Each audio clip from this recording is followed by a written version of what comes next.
আন্দোলন ডেকে সেনাবাহিনী বা বর্তমান বিএনপিকে ক্ষমতায় আনার চেয়ে আওয়ামী লীগ সভানেত্রী শেখ হাসিনার হাতে দেশের শাসন থাকা মঙ্গলময়, এই মন্তব্য করেছেন সাবেক সংসদ সদস্য বিএনপি নেতা মুক্তিযোদ্ধা মেজর আখতারুজ্জামান।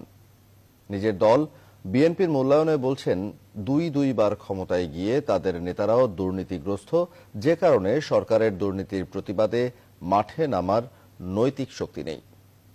বিস্তারিত তৌহিদ শান্তর প্রতিবেদনে।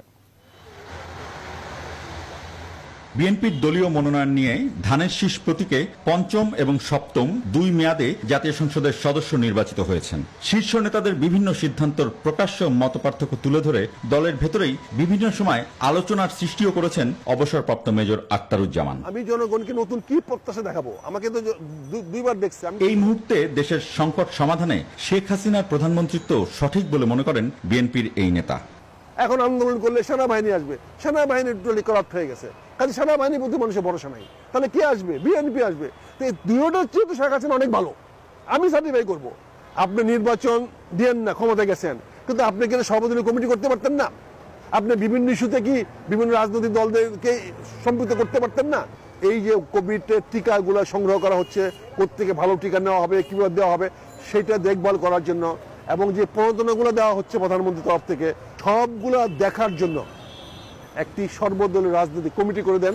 ক্ষমতায় থেকে বিএনপি নেতারা নিজেরাই দুর্নীতি করায় ক্ষমতাসীন আওয়ামী লীগের দুর্নীতির প্রতিবাদেও সাহস হারিয়েছেন তারা। এখনকার যে বিরোধী লোকদের নেতা বলেন, সব বলেন, বা বিএনপি বলেন, আমরা যে করাপ্ট প্রসেস দেওয়া হয়ে আসছি, ফলে আমরা সবাই কম বেশি করাপ্টেড, আমরা সবাই বেশি দুর্নীতিগ্রস্ত। কিন্তু বিএনপির বা রাজনৈতিক দল নেতারা বুঝে না, অন্তত যাদের বয়স 60-এর ঊর্ধ্বে হয়েছে তাদের ভয় পাওয়ার কি আছে? রাজনৈতিক দল করলে সাহস করে কথা বল, আর যে কথা বলতে না পারো, লিভ পলিটিক্স, রাজনীতি ছেড়ে চলে যাও বাড়িতে।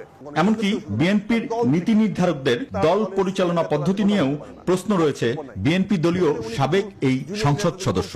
আমার মহাসচিবরা তো শক্তিশালী হচ্ছে না, আমার স্থায়ী কমিটি তো দলের চেয়ারপারসনের সঙ্গে তর্ক করার মতো সাহস রাখতেছে না, নির্দেশনা শুনে এটাকে ব্রেটিং করে দিচ্ছে, হ্যাঁ এইটাই ঠিক। এখানে তো আলোচনা হচ্ছে না, মানে এই কথাগুলো তো আমরা বলতে পারবো না, বলতে গেলে তো আমাদের বিপদ চলে আসবে।